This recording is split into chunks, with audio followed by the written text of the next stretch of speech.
kaligtasan ng tao. Isinulat na nila, kaya nga tapos na ang Biblia eh. Wala ka nang dapat idagdag, wala ka nang dapat tanggalin dyan, kasi kompleto na yan para sa kaligtasan, isinulat na nga nila eh. Nagtataka lamang po ako, mayroon pang mga propeta daw, may mga apostol pa daw. Magpra-prophecy pa daw sila. Ewan ko, bakit kayo naniniwala sa mga ganyan?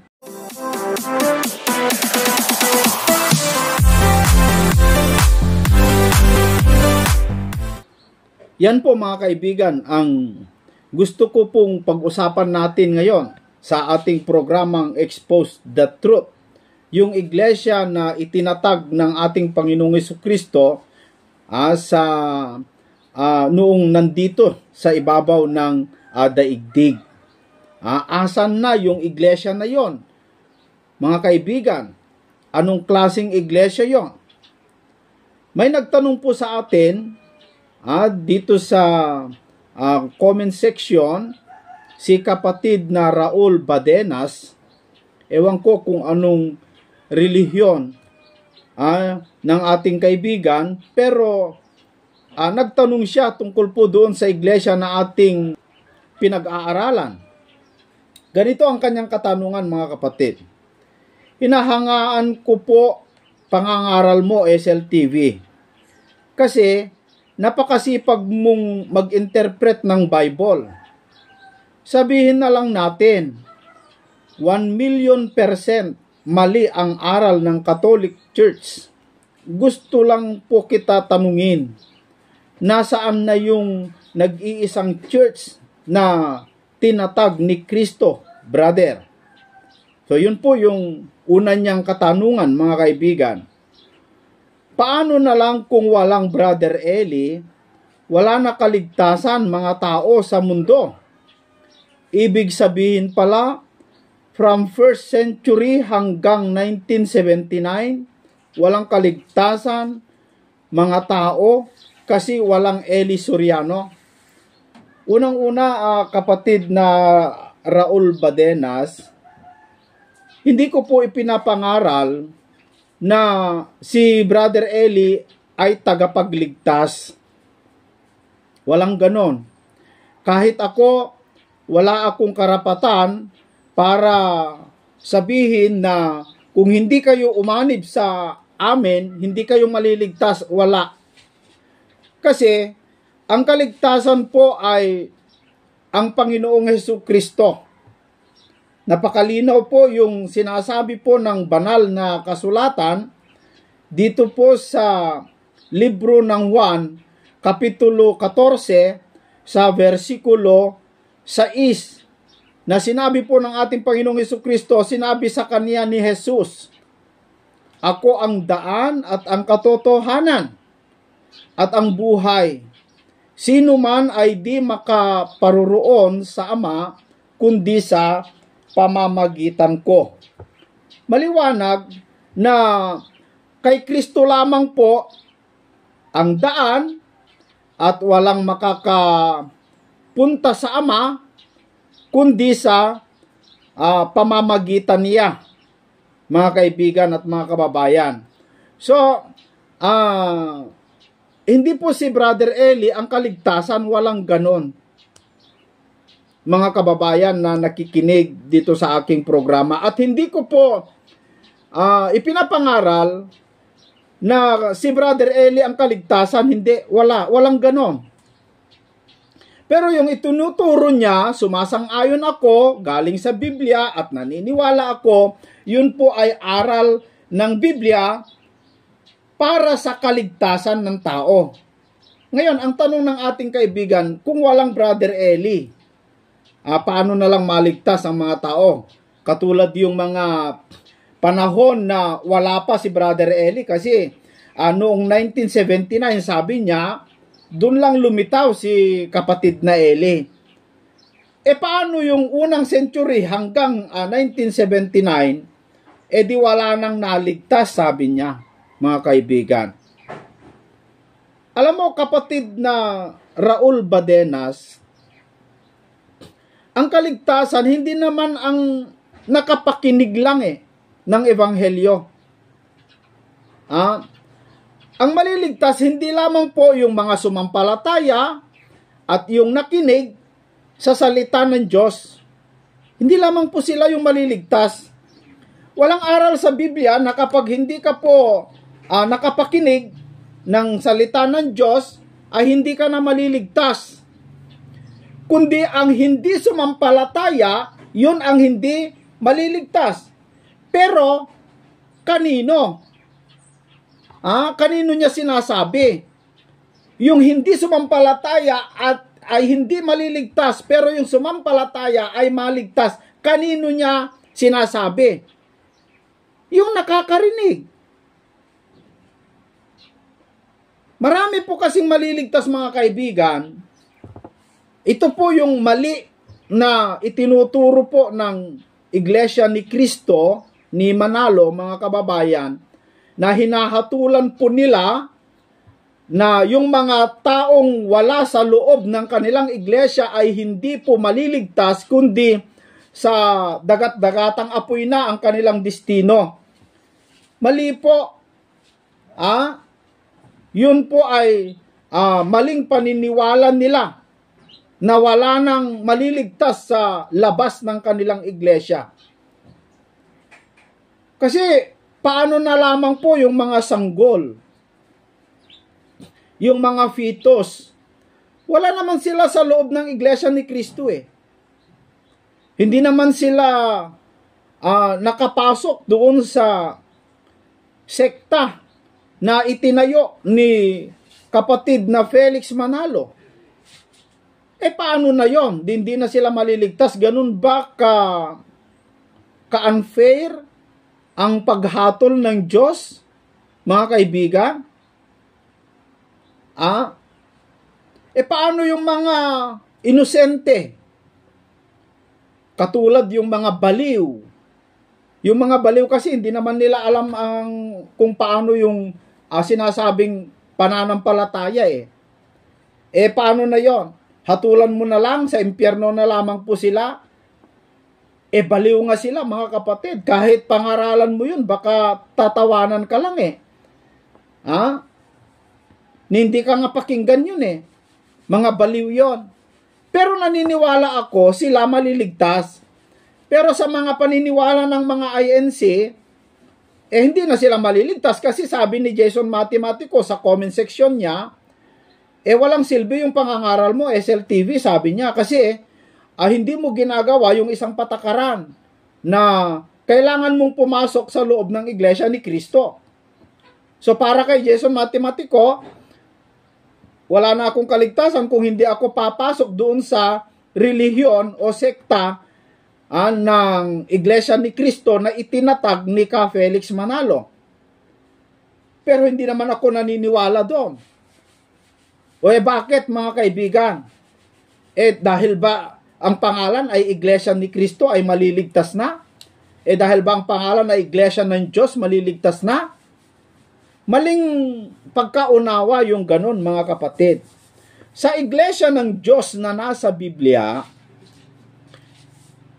hindi po niya itinuturo na kapag yung tao na inosente ay hindi na maliligtas, walang aral na ganun, mga kapatid.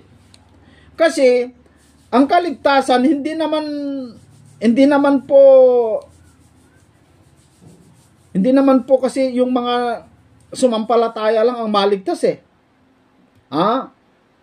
Baka pa nga mas marami pang naligtas o maliligtas pagdating ng wakas, pagdating ng paghuhukom. Baka pa nga mas marami pang maliligtas na hindi sumampalataya kaysa sa mga sumampalataya eh. Alam niyo po ba kung bakit, mga kaibigan? Mga kapatid na Iglesia ni Kristo, kung unawaan niyo lamang po itong aking sinasabi ay naiintindihan niyo yung aking ginagawa. Bakit ko sinabi na baka pa mas marami pa ang maliligtas na hindi sumampalataya kaysa sa mga nagsisisampalataya? Kasi sinasabi natin sa panahon ni Noe, 8 lang ang naligtas. 8 ang naligtas dahil na nakaiwas sila sa kasamaan ng mundo. Pero ang katunayan, yung tubig na dumaan sa panahon ni Noe, napakarami po niyang iniligtas na kaluluwa. Hindi lamang po si Noe at ang kanyang pamilya, hindi lamang po. Kasi yung tubig kasi nagliligtas din yun eh. Nagliligtas din kasi yung tubig eh, ayon sa sinabi po dito sa Pedro. Ito, hindi kasi matanggap ito ng mga iba eh. Sabi dito sa chapter 3, unang Pedro, na ng unang panahon ay mga swail na ang pagpapahinuod ng Diyos ay nanatili noong araw ni Noe. Samantalang inihahanda ang daong na sa loob nito'y kakaunti. Sa makatuwid ay 8 kaluluwa ang nangaligtas sa pamamagitan ng tubig. Ang tubig po pala ay nagliligtas. At pinatunayan yan sa panahon ni Noe ay 8 kaluluwa ang naligtas. Saan? Sa kasamaan. Nakaiwas sila sa pamamagitan ng tubig, binaha ang mundo, pinatay lahat ang mga masamang tao, kaya si Noe at ang kanyang mga 3 anak at yung kanyang mga manugang at asawa ay nakaiwas sila sa mga taong masasama sa pamamagitan ng tubig. Naligtas sila, mga kababayan. Ibig bang sabihin, si Noe lang at saka yung kanyang mga pamilya ang naligtas pagka darating na tayo doon sa hatulan? Hindi, napakarami pong maliligtas doon sa panahon ni Noe. Kasi maaaring may mga baliw sa panahon ni Noe o maaaring may mga fetus na namatay, may mga bata. Ang lahat ng mga iyon, mga kapatid, maliligtas po ang mga iyon. Ang lupit nyo naman kung hindi nyo paniwalaan na maliligtas ang mga iyon. Miski nga sa Sodoma at Gomora, mga kaibigan, ay naniniwala ko hindi lang si Lot ang naligtas dun eh. Marami din mga bata na nadamay, nasunog, pero ano sa Diyos kung nasunog sila? Dahil ba hindi niya mahal? Hindi. Mahal nga ng Diyos ang mga yun eh. Kaya nga maaga na silang kinuha, baka paglaki nila ay madamay o mahawaan sa katarantaduan ng mga tao sa panahon na iyon, sinunog na lang. Di bale mamamatay sila. Yung mga bata, di bale, maliligtas naman sila, bubuhayin naman sila ng Diyos sa takdang panahon, mga kaibigan. Kaya kapatid na Raul Badenas, hindi lamang po yung mga nakapakinig sa salita ng Diyos ay siyang maliligtas. Unang-una, meron pang sinabi dito sa libro ng Roma, gusto kong basahin, sa chapter 2, umpisan ko sa verse 12. May sinasabi si Apostol Pablo na ganito, mga kaibigan at mga kapatid.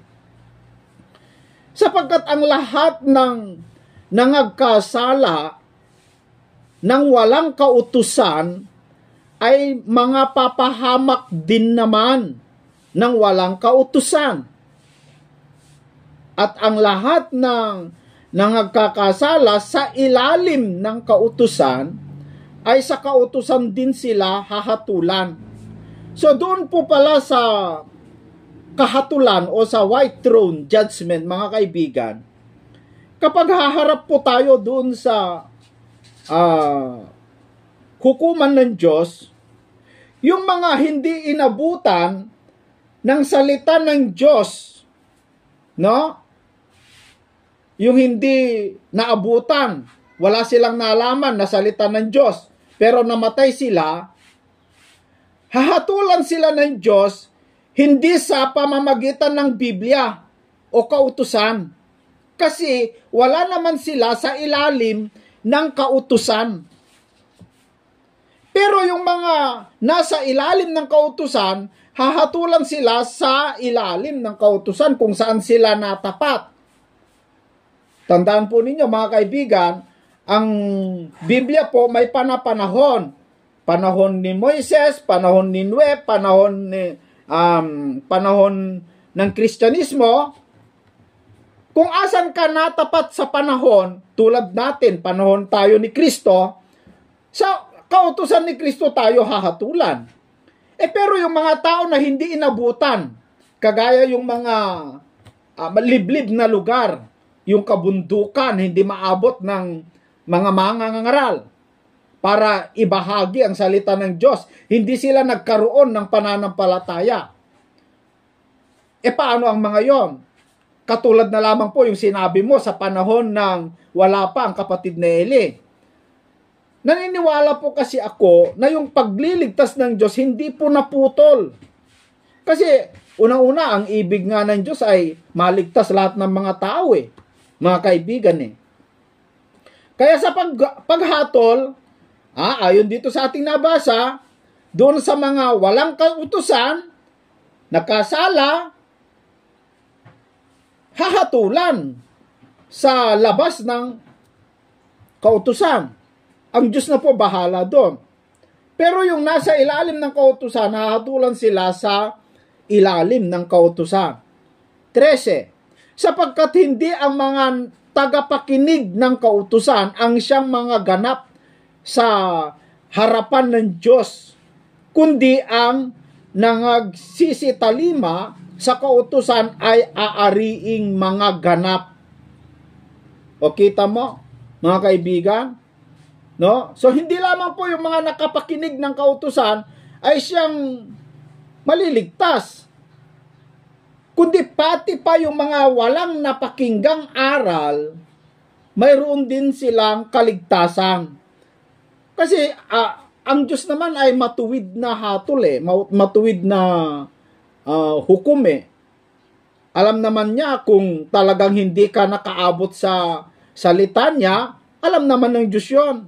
Hindi mo po maano yung kaalaman ng Diyos, mga kabatid.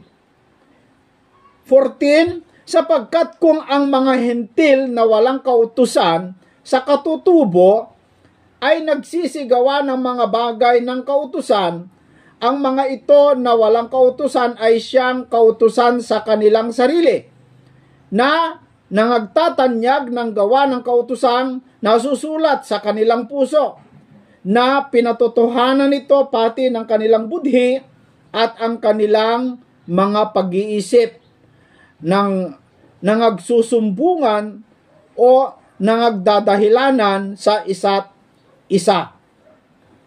Ang tao po kasi, kapatid na Raul Badenas, mga kaibigan, mga kababayan, ang tao po, binigyan po ng Diyos ng budhi o yung tinatawag na konsensya. Budhi. Mayroon po tayong budhi na kung saan doon po nilagyan tayo ng Diyos ng kautusan. Kahit wala tayong kautusan sa katutubo, noong yung ating mga unang mga magulang na hindi kasali kasi sa lumang tipan kasi mga kapatid ay ang binigyan lamang po ng kautusan ng Diyos noon ay ang mga Israel Mga Israel lang ang binigyan ng Diyos ng kautusan. Kasi ang mga hentil ay hindi po malayo hiwalay sa Diyos. Pero sa paghatol, doon sa kahatulan, mga kapatid, bagamat wala tayong kautusan, yung mga una, ngayon, meron na tayong kautusan ni Kristo, pero yung mga unang mga magulang natin, bagamat wala silang kautusan, dahil hindi sila umabot o hindi inabutan ng ebanghelyo ni Kristo dahil malayo, mga kababayan, hahatulan po ng Diyos sila doon sa kanilang budhi. Hahatulan po ng Diyos yung mga tao na yon ayon sa kanilang budhi. Kahit naman po kasi hindi ka nakaparinig ng aral, kahit hindi mo nalalaman yung huwag kang pumatay, huwag kang mapuot, Huwag kang magnakaw. Kahit hindi naman po kasi napakinggan po yon, ang tao, mga kaibigan, mayroon po silang budhi na alam nila na masama po yon. Nakukuha nyo naman po siguro yung aking punto, mga kaibigan. No? So, doon tayo hahatulan ng Diyos, mga kaibigan. Doon tayo hahatulan ng Diyos. Kaya, hindi lamang po, kapatid na Raul Badenas, hindi lamang po yung mga nakapakinig ng salita ng Diyos, sila yung hahatulan. Kasi, kung wala kang napakinggan, sa budhi ka gagantingin ng Diyos. Doon sa budhi mo, doon niya titignan kung gaano ka kasama o gaano ka hindi kasama. No? Ang tao po kasi ay binigyan ng Diyos ng budhi. Sabi ko nga, mga kaibigan, o yung konsensya. Doon ka hahatulan ng Diyos. Kahit nasa loob ka ng iglesia, katulad ng sinasabi ng mga iglesia ni Kristo o yung mga iba pang mga denominasyon, kahit nasa loob ka ng iglesia ng Diyos, iglesia ni Kristo, Sabadista, Katoliko, Baptist, o anumang iglesia, kung nasan ka, kahit andun ka sa loob, mga kaibigan at mga kababayan, kung lasenggo ka naman, naninigarilyo ka naman, kasi marami akong nakikita mga iglesia ni Kristo, mga kapatid, ito hindi naman ito panghahamak o paninira, kasi marami akong nakikita na umiinom sila, naninigarilyo sila, bagamat hindi naman po siguro alam ng pamunuan, pero marami akong nakikita. Ganon din sa mga born again, o sa mga sinasabing iglesia ng Diyos. Lahat naman mga kapatid, mayroon tayong nakikitang ganon kung yung mga nasa loob lang ng iglesia ni Kristo ang maliligtas o yung iglesia ng Diyos ang maliligtas, paano yung mga taong lasenggo doon sa loob? Maliligtas ba sila? Tapos yung mga wala doon sa loob ng mga kapilya nila, mabuti naman, kaya lang hindi sumampalataya dahil wala naman silang napakinggan, ibig bang sabihin sila ay hahatulan na ng Diyos? Napaka-unfair naman, mga kapatid. Kahit nasa loob ka ng iglesia, kung ikaw ay hindi naman sumusunod, hindi ka nakamiyembro sa Diyos, mga kaibigan. Kasi, sa Biblia po, kung paano po talaga yung pag-anib sa totoong iglesia ng Diyos o iglesia ni Kristo, wala naman kasi problema, iglesia ng Diyos, iglesia ni Kristo o anumang klaseng iglesia, kasi pangalan lang naman yan na inirehistro. Pero, paano ba umanib doon sa iglesia ng Diyos na nasa Biblia? Paano mo masigurado na ikaw ay tinanggap? Kasi, sabi ng mga taga-punto por punto, paano ka tinanggap? Sinong tumanggap sa'yo? Naglagay na po ang Diyos o ng mga apostol ng selyo ng pagtanggap. Paano mo malaman na ikaw ay tinanggap? Sa unang Juan, kapitulo 1, sa versikulo 4, nung hindi na po makaabot ang mga apostol dito sa Pilipinas o sa ibang lupalop ng mundo, isinulat na po nila yung kanilang mga aral na galing kay Kristo. Yung gustong ipaabot ni Kristo para sa kaligtasan ng tao. Isinulat na nila, kaya nga tapos ng Biblia Wala ka nang dapat idagdag, wala ka nang dapat tanggalin dyan, kasi kompleto na yan para sa kaligtasan, isinulat na nga nila Nagtataka lamang po ako, mayroon pang mga propeta daw, may mga apostol pa daw. Magpra-prophecy pa daw sila. Ewan ko, bakit kayo naniniwala sa mga ganyan? Ngayon, inilagay po, sinulat po yung mga aral tungkol po sa kaligtasan at ipinaabot sa atin. Ang gagawin na lang natin, umanib tayo. Paano mo malalaman na ikaw ay tinanggap bilang miyembro ng Iglesia ng Diyos na nasa Biblia? Umpisan ko sa verse 3. Yaong aming nakita, sabi ng mga apostol, at narinig ay siya rin naming ibinabalita sa inyo, upang kayo naman ay magkaroon ng pakikisama sa amin. O, tignan mo, katanggap-tanggap ka.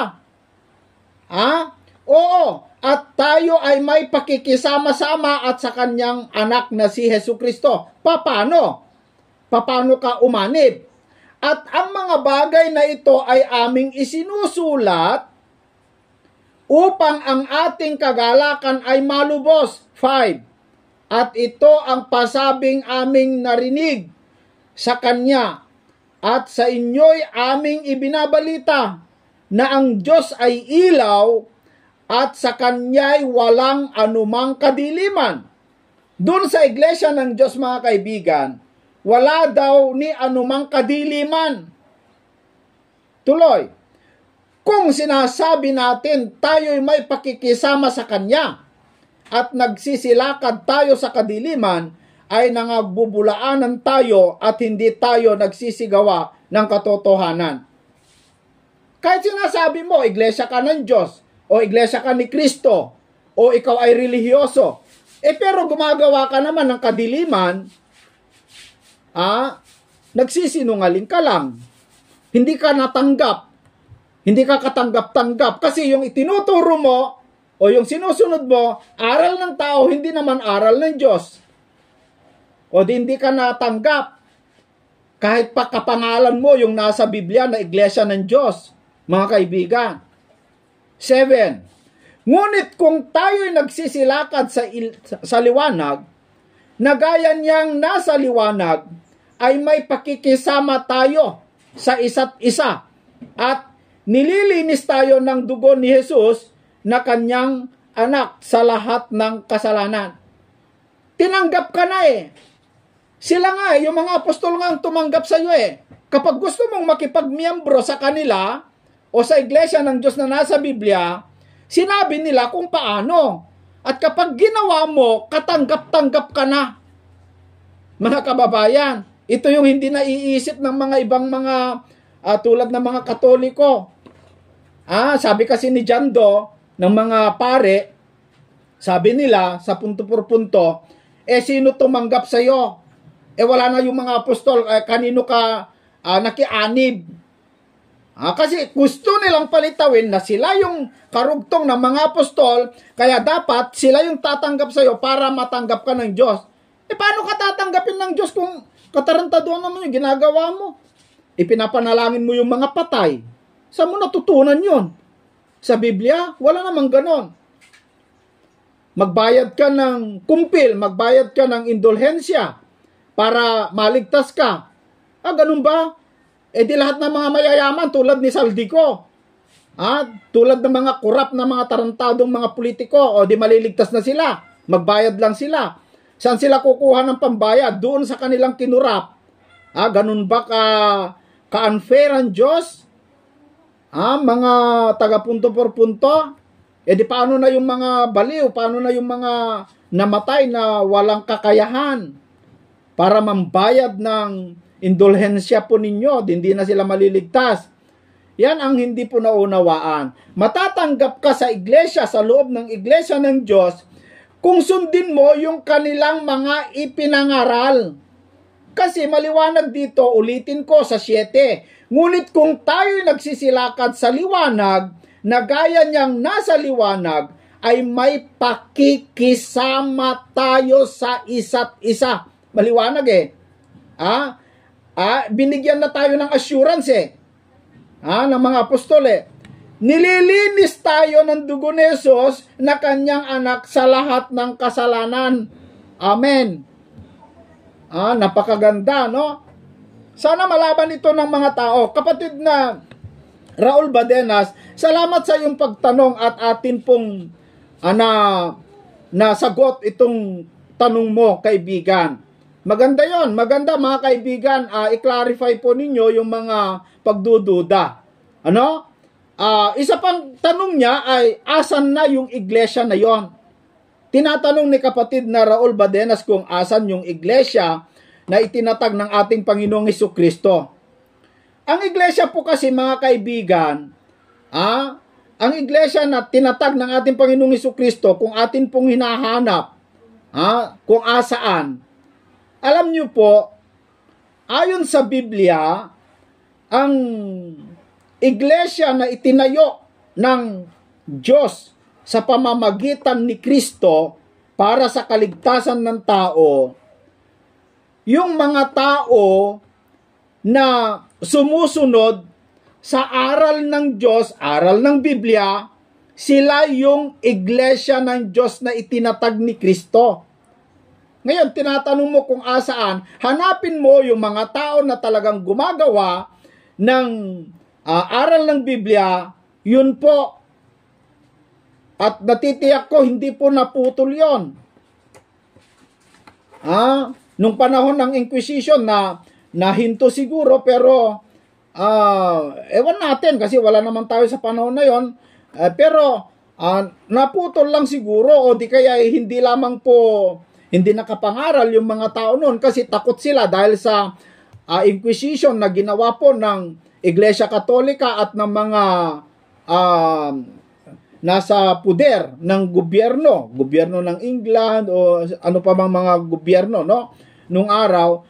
Siguro mga kaibigan, yung mga yon nahinto lamang po siguro sila dahil pinagbawalan. Pero hindi nawala. Hindi po nawala mga kaibigan. Nagpapasalamat na tayo kasi totoo yung sinabi po ni Kristo na yung iglesia na kanyang itinayo ay hindi kayang panaigin kahit ang pintuan ng Hades. No? So, yung mga sumasampalataya, yung mga naligtas, yung sumusunod sa ating Panginoong Hesukristo, sila yung tinatawag na iglesia ng Diyos. Maliwanag dito po sa libro po ng Juan, Kapitulo 8, sa versikulo 31, sabi po ni Kristo mismo, no? Sinabi niya ni Jesus sa mga Hudyong yaon na nagsisisampalataya sa Kanya. Ano sabi niya? Kung kayo'y magsisipanatili sa aking salita, kung magkagayo'y tunay nga kayong mga alagad ko. Yung pangangaral ni Kristo, hindi naman nawala Wala na sa literal, physical ang ating Panginoon Jesucristo, pero spiritually, andito ang Kristo, nagtuturo pa rin sa atin. Nawala man ang mga apostol physically, pero yung kanilang ipinangaral, nakasulat andito, kaya sila pa rin ang nangangaral sa atin. Hindi si Brother Eli, hindi yung mga ministro ngayon. Ang nagtuturo pa rin sa atin ang Biblia, yung aral ni Kristo. Si Kristo pa rin ang maestro natin, guro natin, mga kaibigan. Kaya nga kapag hindi mo tinanggap, hindi mo pinakinggan yung aral ni Kristo, delikado ka Yung hindi sumampalataya, ibig sabihin yung tao na nakikinig, na napapakinggan niya pero hindi sumampalataya, yun ang delikado, hindi po maligtas yun. Pero yung tao na hindi inabutan, kaya hindi nakasampalataya kasi hindi naman niya inabutan, sa paghatol ng Diyos, doon sa kanyang budhi. Mga kaibigan at mga kababayan, hindi natin hatulan na hindi na sila maliligtas. Paano kung mabuti naman sila, mga kapatid? No? Paano kung mabuti naman sila? May mga tao kasi na likas talaga ang kanilang kasamaan Masyadong masama po sila. Kasi naparito na nga ang ilaw, pero inibig pa ang mga tao ang kadiliman. Tulad ditong sinabi niya dito sa 3:19 ng Juan, ito ang kahatulan na naparito ang ilaw sa sanglibutan at inibig pa ng mga tao ang kadiliman kaysa liwanag, sapagkat masasama ang kanilang mga gawa. Yung mga likas na talagang masama na, nakita na nila ang ilaw, ayaw pa rin sumampalataya. Yun ang delikado, mga kapatid. No? Yun ang mga delikado.